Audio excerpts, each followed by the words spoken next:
बच्चों, पिछली वीडियो में हमने आपको सारणिक के गुणधर्म समझाए थे और आज हम सारणिक की एक्सरसाइज करने से पहले कुछ मुख्य बातों पर विशेष ध्यान देंगे। ये बातें आपको विशेष तौर से ध्यान रखनी है। क्वेश्चन हल करने से पहले आपको इन बातों का ज्ञान होना बहुत जरूरी है। क्वेश्चन कैसे हल करने हैं, कैसे क्या क्रिया करनी है आपको, तो ये सब बातें आपके कंपलसरी बहुत अच्छे से याद होनी चाहिए कि हमें क्वेश्चन को देख करके किस तरह से हल करना है। तो इसके लिए हमने कुछ मुख्य बातें लिखी हुई है।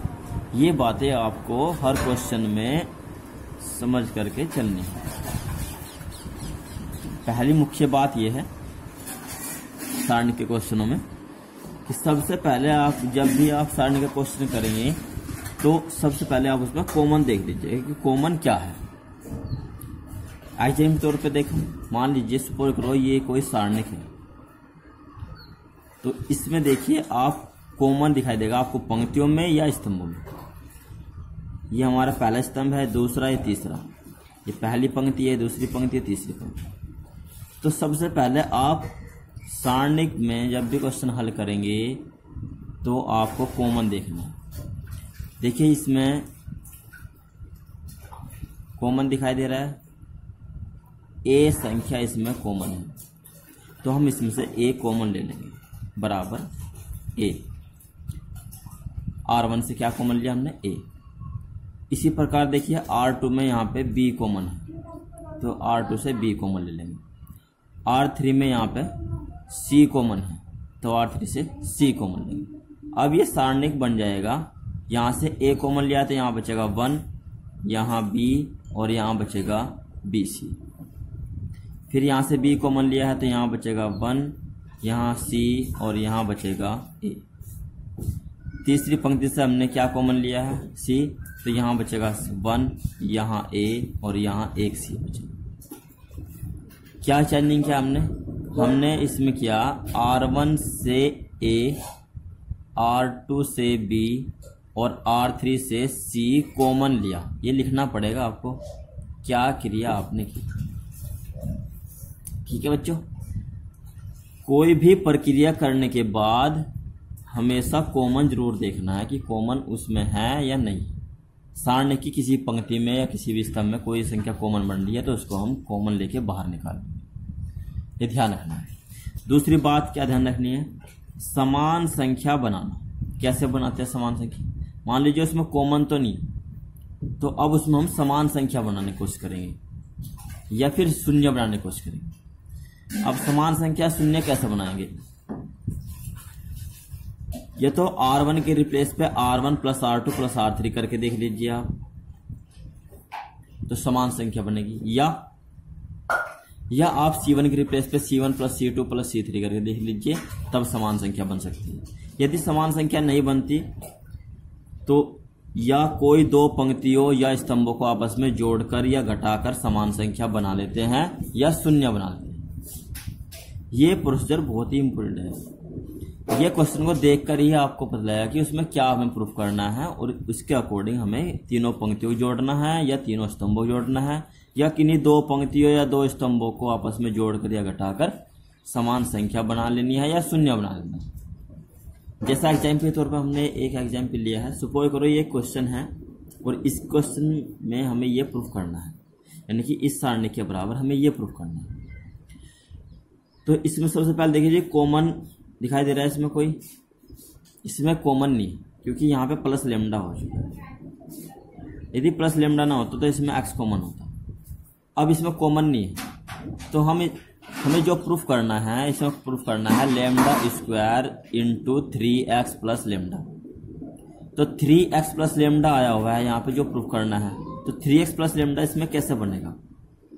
देखिए यहाँ पे पहले स्तंभ में यहाँ पे x प्लस लेमडा है, दूसरे स्तंभ में यहाँ पे x है, तीसरे स्तंभ में भी यहाँ x है। तो यदि हम पहले स्तंभ में दूसरे स्तंभों को भी जोड़ दें और तीसरे स्तंभ को भी जोड़ दें तो यहाँ x प्लस x यानी 3x प्लस लेमडा बन जाएगा। या R1 में R1 plus R2 plus R3 के संगत अवयवों को सब जोड़ दें तो यहाँ पर फिर 3x प्लस लेमडा, यहाँ भी 3x प्लस लेमडा, यहाँ भी 3x प्लस लेमडा हो जाएगा। तो इस तरह से हम प्रोसीजर करके इसका सवाल को हल कर लेंगे। यानी कैसे हल करेंगे, यहाँ प्रोसीजर करेंगे, जब लेफ्ट हैंड साइड लेंगे हम इसकी, तो R1 के रिप्लेस पे R1 plus R2 plus R3 ये प्रोसीजर करेंगे।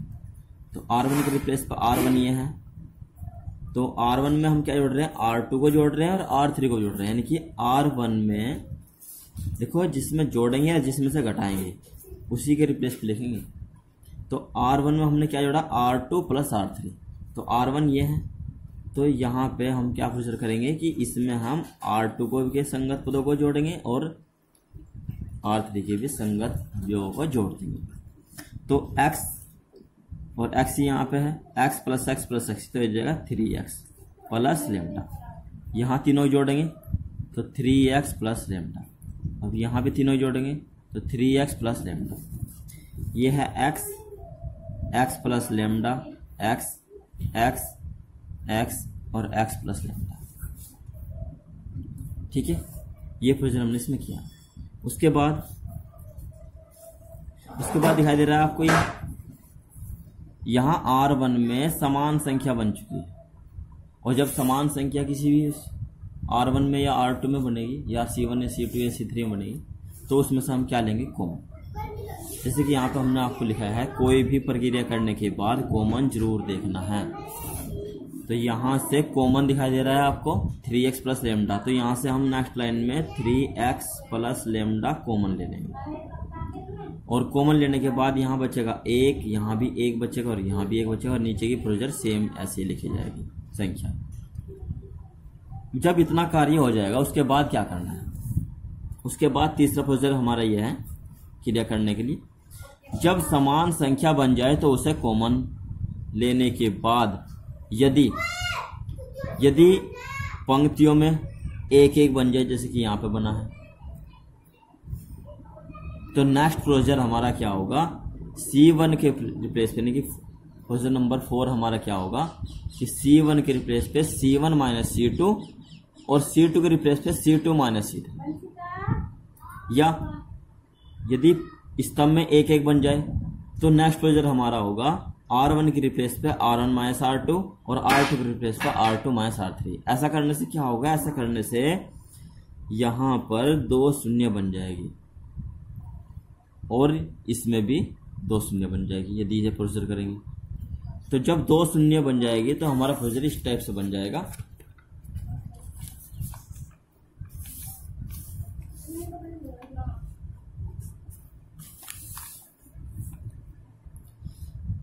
और जब सारणी की किसी एक पंक्ति या एक स्तंभ में 2 शून्य हो जाए तो उस सारणी का प्रसार करके मान ज्ञात कर लेते हैं। जैसे कि सपोज करो वहां से हमने कॉमन ले लिया और ये जो है इसमें 2 0 बन गई, यहाँ पे केवल सिंगल संख्या है और बाकी सभी संख्या लिखी हुई है। या फिर इस टाइप का बन जाए 2 शून्य है, इसमें C1 में 2 0 है, इसमें R1 में 2 0 है। जब भी 2 0 बन जाए तो उसका प्रसार कर दीजिए। यदि स्तंभ में 2 0 बन जाए तो स्तंभ के सापेक्ष प्रसार कर दीजिए, जिसी भी स्तंभ में बनेगी 2 0। और यदि किसी भी पंक्ति में 2 0 बन जाएगी, यहाँ पे R1 में है, तो उसी पंक्ति के सापेक्ष उसका प्रसार कर दीजिए और प्रसार करके सारणिक का मान ज्ञात कर लीजिए। ये हम कुछ मुख्य बातें हैं जो आपको विशेष तौर से ध्यान रखनी है। अब इन मुख्य बातों को ध्यान में रखते हुए हम कुछ क्वेश्चनों को हल करेंगे जिन पे इनका पूरा फोकस रहेगा। ये फोटो कॉपी आपको भेज दी जाएगी, इस पे ध्यान से आप जो है फोकस कर लेना। क्वेश्चन करने से पहले आपको बहुत ज़्यादा विशेष तौर से ध्यान रखना है। अब एक्सरसाइज के हम कुछ क्वेश्चन हल करेंगे बच्चों। क्वेश्चन नंबर 1 हमने लिया है इसमें, जैसे कि आपको हमने पहले गुणधर्म समझाए थे, हमने गुणधर्म को अच्छे से याद कर लेना बेटा, दोबारा बता रहे हैं आपको। और जो मुख्य बातें अभी आपको समझाई है कि हमें क्या प्रोसीजर करना है, हर क्वेश्चन में क्या देख करके क्रिया करनी है क्वेश्चन को, तो ये प्रोसीजर आपको बहुत अच्छे से याद होना चाहिए। जब आपके प्रोसीजर याद हो जाए ना, आपके क्वेश्चन जो है बहुत ईजी तरीके से हल हो जाएंगे। देखिए क्वेश्चन नंबर 1 है, ये सारणिक है और इसके बराबर हमें प्रूफ करना है 4a² b² c²। तो इसकी लेफ्ट हैंड साइड लेंगे, हल करेंगे। Left hand side minus a square a b a c a b minus b square b c a c b c minus c square. पहले हमने मुख्य बात बताई थी आपको कि सबसे पहले आपको कॉमन देखना है। देखिए इसमें कॉमन दिखाई दे रहा है आपको, इसमें C1 में A कॉमन है, C2 में B कॉमन है, C3 में C कॉमन है, या R1 में भी देख लीजिए A कॉमन है, R2 में B कॉमन है और R3 में C कॉमन है। तो पहले हम कॉमन ले रहे हैं इसमें A B C। A common लिया है हमने R1 से, B कॉमन लिया है R2 से और C कॉमन लिया है R3 से। तो कॉमन लेंगे यहाँ से माइनस A B, R1 से कॉमन लिया है C, A कॉमन लिया है, R2 से B common A minus B C, R3 से C कॉमन लिया है A B माइनस C। यहाँ लिखेंगे R1 से A, R2 से B और R3 से C कॉमन लिया। लिखना बहुत जरूरी है, जो प्रोसीजर करेंगे उसे जरूर लिखेंगे सामने या फिर नीचे लिख सकते हैं। अब दोबारा फिर देखिए, कॉमन दिखाई दे रहा है, फिर कॉमन लीजिए C1 से A, C2 से B और C3 से C। जब C1 से A कॉमन लेंगे तो यहाँ हो जाएगा A स्क्वायर, यहाँ B स्क्वायर और यहाँ C स्क्वायर। तो हो जाएगा A square B square C square. हमने C1 से A कॉमन लिया है तो यहाँ बचेगा माइनस 1 1 1, यहाँ 1, C2 से B कॉमन लिया है तो यहाँ बचेगा 1 माइनस 1 1, C3 से C कॉमन लिया है तो यहाँ बचेगा 1 1 माइनस। क्या प्रोसीजर किया है, C1 से A, C2 से B और C3 से C कॉमन लिया।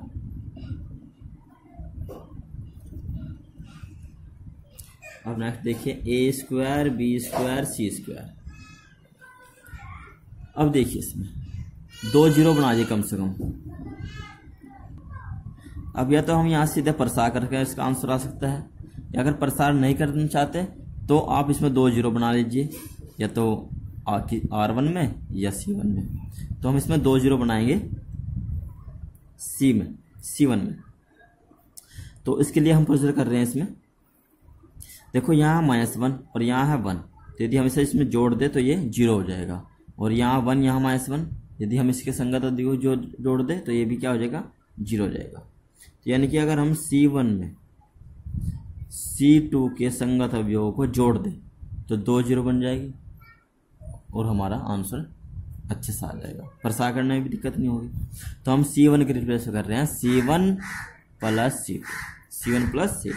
तो C1 के क्या कर रहे हैं हम, C1 के रिप्लेस C1 प्लस C2। तो जोड़िए, इसे जोड़ेंगे तो यहाँ जाएगी 0 0 1 और 1 2।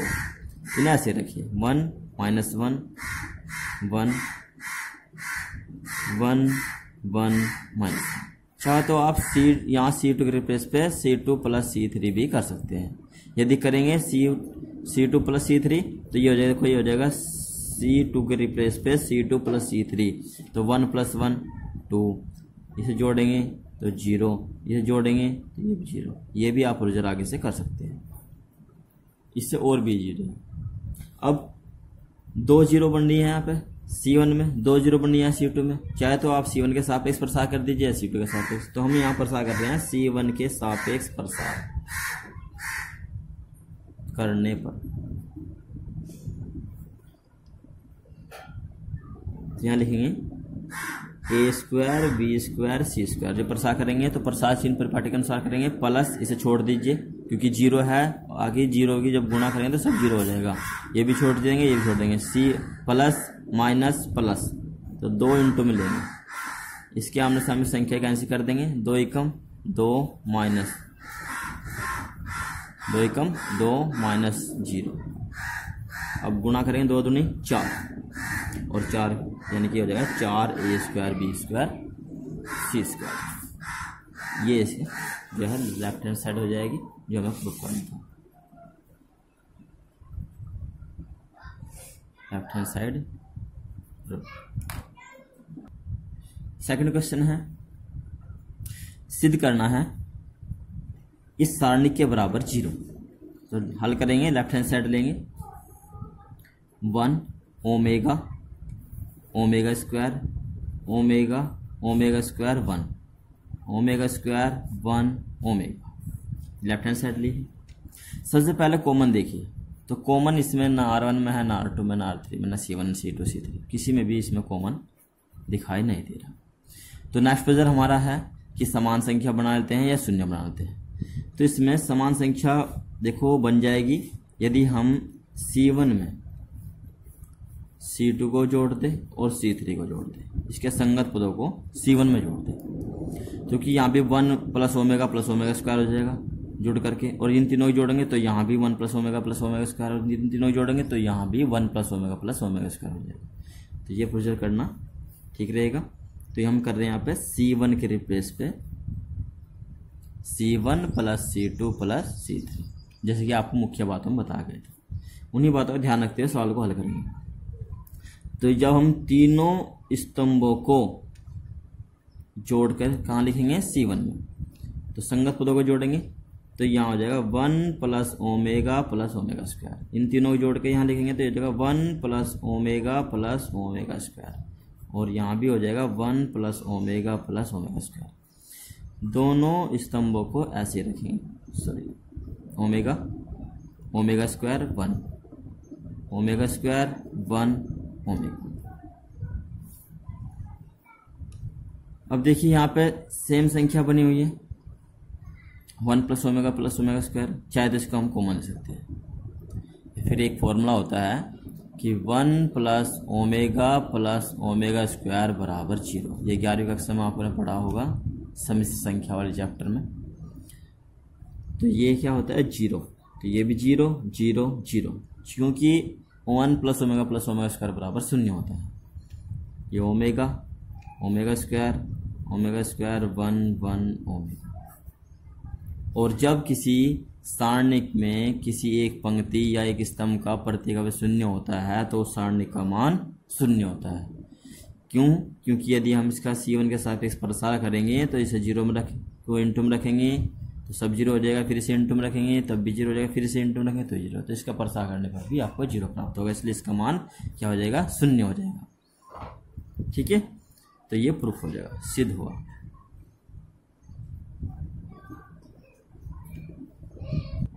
अब नेक्स्ट क्वेश्चन है, क्वेश्चन नंबर 3 लिया है, सरल करना है, ये सारणिक है और इसका मान हमें ज्ञात करना है।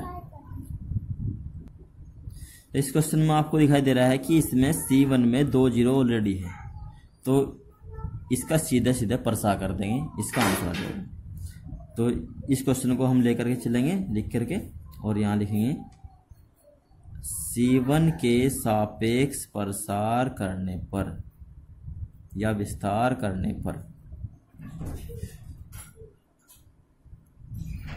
तो प्लस चिन्ह परिपाटी के अनुसार प्रसार करेंगे, प्लस को इंटू में देंगे 1 को, ये भी कैंसिल ये भी कैंसिल, क्रॉस मल्टीप्लाई करेंगे, कोस एक्स गुणा कोस वाई में करेंगे तो जाएगा कोस एक्स कोस वाई, माइनस का चिन्ह लाएंगे साइन एक्स साइन वाई,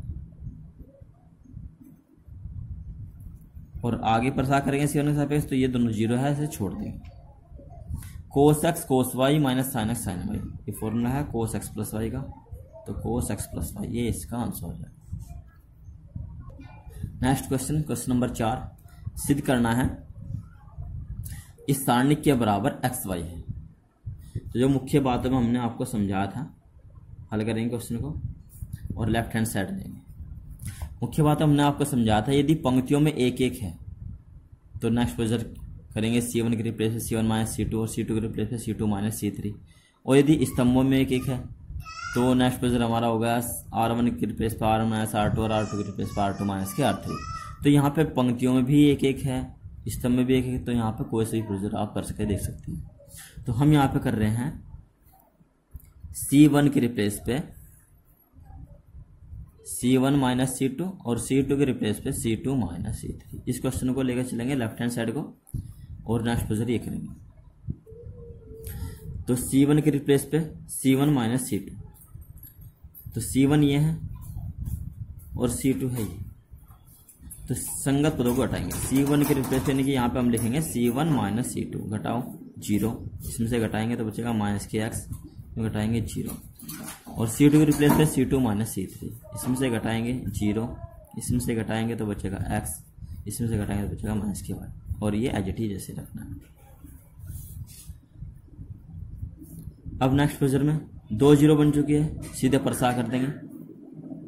तो प्रसार आप यहाँ पे R1 के सापेक्ष भी कर सकते हैं और C1 के सापेक्ष। तो हम यहाँ प्रसार कर रहे हैं R1 के सापेक्ष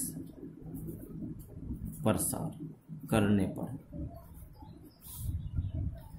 तो प्लस 0 इंटू में रखेंगे तो सब 0 हो जाएगा, छोड़ देंगे इसको, प्लस माइनस यहाँ भी 0 होगा उसे छोड़ देंगे, प्लस माइनस प्लस, तो ये दोनों तो कैंसिल हो जाएंगे क्योंकि ये 0 है, इनका गुणा यहाँ पे लिखेंगे 1, ये भी कैंसिल, ये भी कैंसिल, आमने सामने संख्या कैंसिल करेंगे, क्रॉस मल्टीप्लाई करेंगे, माइनस एक्स गुणा माइनस वाई में करेंगे तो हो जाएगा एक्स वाई, माइनस इन दोनों गुणा माइनस इन दोनों गुणा 0, और एक्स वाई गुणा 1 में करेंगे तो हो जाएगा एक्स वाई, ये प्रूफ हो जाएगा लेफ्ट हैंड साइड।